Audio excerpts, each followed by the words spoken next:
Friends, welcome to chemistry age. और आज लोग डिस्कस करने वाले हैं बेसिसिटी ऑफ अमीन्स। बहुत इंपॉर्टेंट आपका जो टॉपिक है, ज्यादातर क्वेश्चंस आपके पूछे जाते हैं अमीन्स चैप्टर्स में, खास तौर पे बेसिसिटी ऑफ अमीन्स है ना। तो इंपॉर्टेंट चैप्टर है, हम लोग इसको लेंगे। और आज इंपॉर्टेंट टॉपिक में खास तौर पर हम लोग ट्रिक्स डिस्कस करेंगे कि कैसे हम लोग बेसिसिटी ऑफ अमीन की ट्रिक को याद करें, है ना।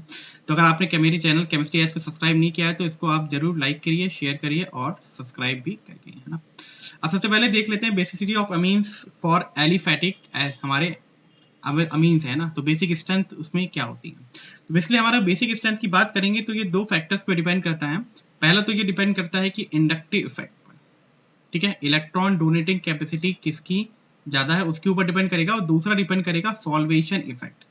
सॉल्वेशन इफेक्ट क्या रही, या फिर हम लोग बोल सकते हैं हाइड्रोजन बॉन्डिंग।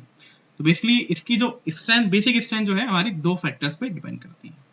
अब इसमें हम लोग बात करेंगे कि अगर वेपर फेज में है, अगर हमारी वेपर फेज में अगर हमारा कोई भी कंपाउंड है अमीन से, है ना, तो उसमें अगर हमारा ऑर्डर की बात करेंगे तो वेपर फेज में हमारा सिंपल ऑर्डर होता है।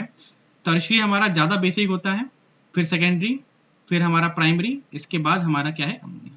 ये हमारा होता है अगर वेपर फेज या फिर कंडेंसेशन फेज में लिखा है तो सबसे ज्यादा हमारा क्या है टर्शियरी अमीन बेसिक होगा, फिर सेकेंडरी, फिर प्राइमरी, फिर अमोनिया, ठीक है। क्योंकि हमारे क्या है यहाँ पर कोई भी हाइड्रोजन बॉन्डिंग का इफेक्ट नहीं है। तो सबसे ज्यादा हम लोग इसमें इंडक्टिव इफेक्ट यहाँ पर डोमिनेट करेगा, तो उस हिसाब से हमारी टर्शियरी की ज्यादा होगी स्ट्रेंथ। अगर हम लोग बात करें एक्वस मीडियम या एक्वस फेज में, यानी कि अब यहाँ पर पानी की बात करेंगे, तो अब यहाँ पर जो है हाइड्रोजन बॉन्डिंग या फिर सॉल्वेशन इफेक्ट का हमारा फैक्टर कंसीडर करना पड़ेगा। तो इसमें हमारी दो बातें होती हैं। अगर मान लेते हैं अगर R हमारा CH3 है, अगर ग्रुप हमारा लगा हुआ है अमीन के साथ R CH3 है, तो हमारा बेसिकली ऑर्डर जो होता है हमारा वो होता है 2 1 3 अमोनिया, ठीक है। सेकेंडरी की ज्यादा होगी as compare to primary, as compare to tertiary, और लास्ट में हमारा अमोनिया, ठीक है। Secondary amine are more basic as compare to primary, tertiary and ammonia.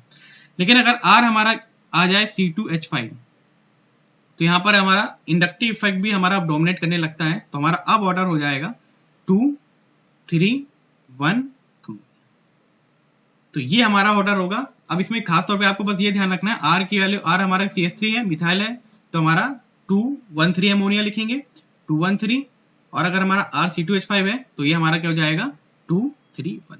तो इसको आपको ऐसे याद रखना है ना। तो पहले अगर वेपर फेज में आता है तो 3 2 1 लेंगे, और अगर आपका एक्वस मीडियम में आता है और R हमारा मिथाइल है तो 2 1 3 लेंगे। अगर R हमारा क्या है C2H5 है तो उसका हम लोग 2 3 1, ठीक है। तो मुझे उम्मीद है कि आपको ये ट्रिक पसंद आई होगी।